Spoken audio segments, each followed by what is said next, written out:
मी आहे सह्याद्री कुस्ती संकुलामध्ये. महाराष्ट्रामध्ये आंतरराष्ट्रीय कुस्ती मल्ल घडवणारे जे काही मोजक्या तालमी आहेत त्यापैकी आज सह्याद्री कुस्ती संकुलाचं नाव घेतलं जातं. श्री विजय बाराटे सर यांच्या अथक परिश्रमातून हे संकुल उभं राहिलेलं आहे आणि थोड्याच कालावधीमध्ये या संकुलाचा अतिउच्च असा चांगला नावलौकिक झालेला आहे.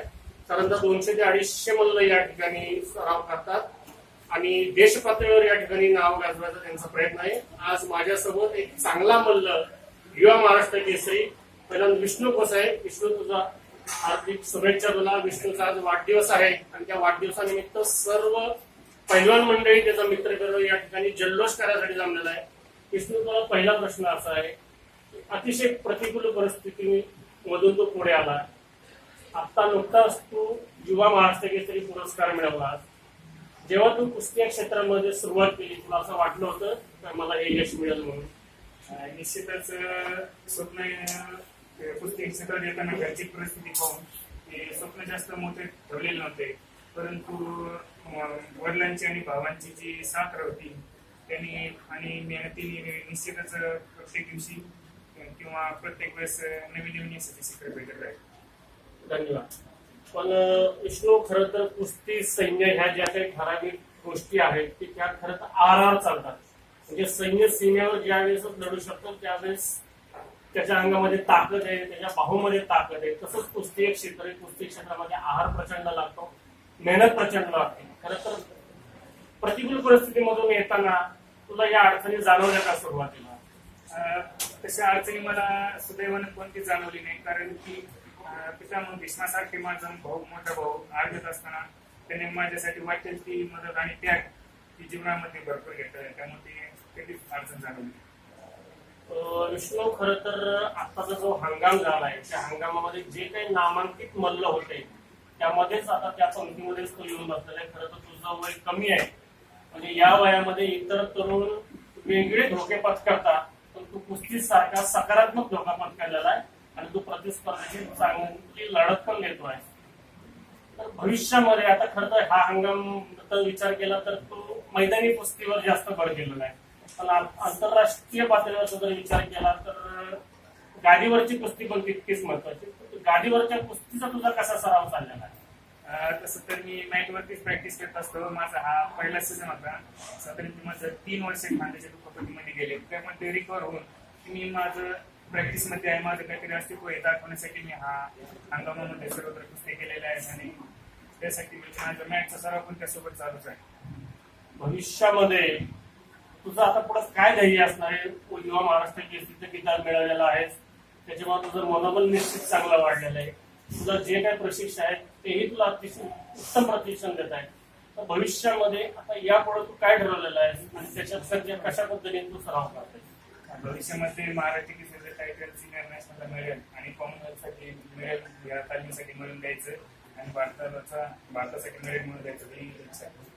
विष्णू, माझा पुढचा प्रश्न तुला असा आहे की सह्याद्री कुस्ती संकुला विजय बाराटे सरांच्या मार्गदर्शनाखाली सराव करते, तसेच अनेक प्रशिक्षक पण येणारे कोच आहेत, काय सांगशील त्यांच्याबद्दल?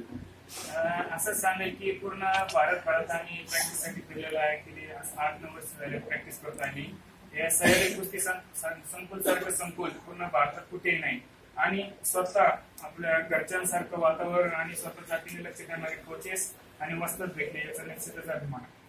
विष्णू, पुढचा प्रश्न तुला असा आहे की खरं तर कुस्तीचा सराव करताना हल्ली जिम होती, पूर्वी जिम नव्हते, पण पूर्वी कुस्तीचा सराव करताना एवढीच तोडीची लढत पण असणं गरजेचं होतं. एका पैलवानाला गरज आहे की तशी तुल्यबल जोडीदार पाहिजे. तू या आखाड्यामध्ये सराव करतो, तुल्यबल लढत पाहिजे. या संकुलामधले तुझे काय हे जे असंख्य सहकारी आहेत, काय सांगशील त्यांच्याबद्दल? हे संकुल म्हणजे माझ्यासाठी घरासारखंच आहे आणि माझे मोठे बंधू राजमाने पैलवान सहमित्र सागर भाऊ, आतिश मोरे, नागेश शिंदे, योगेश शेळके आणि इतर इंटरनॅशनल पैलवान सगळे मन लावून आणि प्रॅक्टिस करतात आणि सगळ्यांना एकमेकांशी सहयोग करतात. हे खरंच एक महत्वपूर्ण गोष्ट या संकुलासाठी. खरंच महत्वाचं आहे, कारण आपण ज्या ठिकाणी सराव असू, अभ्यास असू, प्रशिक्षण असू, सहकार्यांची मदत तिथं खूपच गरजेचं आहे आणि त्याच्यामुळे उत्साह पण दोनवतो. माझा पुढचा प्रश्न असा की खरं तर विष्णूची माझी ओळख ही कुस्ती वल्लविद्यामुळे झाली. वस्ताद गणेश मानगुड्यांच्यामुळे मी यांच्या संपर्कात आलो आणि वस्ताद गणेश मालनगुडे आणि कुस्ती मल्लविद्या याच्यामुळे मी महाराष्ट्रातल्या असंख्य लोकांशी जोडल्या गेलेलो आहे. कुस्ती मल्लविद्या तो वस्ताद गणेश मालनगुडे यांच्याविषयी तुझी काय प्रतिक्रिया?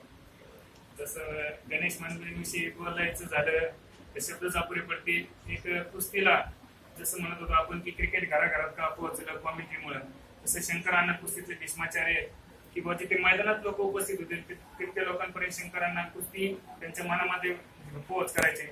पण ज्या लोकांना काही कारणास्तव घरी असतील, काही अडचणी असतील किंवा महिला वर्ग असतील त्यांना कुस्ती पाहायला जाता येत नव्हतं, त्यांच्यासाठी युट्यूब सारख्या माध्यमातून अनेक आपल्या दमदार लेखणीतून घराघरात कुस्ती पोहोचवण्याचं व 52 देशात कुस्ती नेऊन ठेवली. हे खरंच इतकं मोठं कार्य आहे की त्याच्याबद्दल काहीच बोलणं म्हणजे ते म्हणतात ना की ते समुद्रासमोर एका नदीने बोलण्यासारखं आहे. धन्यवाद विष्णू. तुझ्या बाबतीमध्ये जे काय आम्ही ऐकलं होतं त्याबद्दल विनम्रता हा पण एक पैलू तुझ्यामध्ये मी ऐकला होता, पण तो प्रत्यक्षात अनुभवलेला आहे. विष्णू, तुला भविष्यामध्ये तू राज्य पातळीवर, देश पातळीवर, आंतरराष्ट्रीय पातळीवर अनेक विविध पदके जिंकावी, या गावाचा, महाराष्ट्राचा, देशाचा गौरव व्हावा, सह्याद्री कुस्ती संकुलाचा गौरव अशी मी अपेक्षा व्यक्त करतो. सदिच्छा देतो. वाढदिवसानिमित्त मी तुला पुन्हा एकदा शुभेच्छा देतो. आणि या सर्व तुझ्या सहकार्यांनी पण तुझ्याच पद्धतीने मेहनत करून एवढंच यश संपादित करावं असं मी कुस्ती मल्लविद्या महाराष्ट्र राज्यातर्फे सदिच्छा देतो. धन्यवाद. मी ऍडव्होकेट राहुल माळसाकांत पाटील, कुस्ती मल्लविद्या महाराष्ट्र राज्य, सह्याद्री कुस्ती संकुल येथून.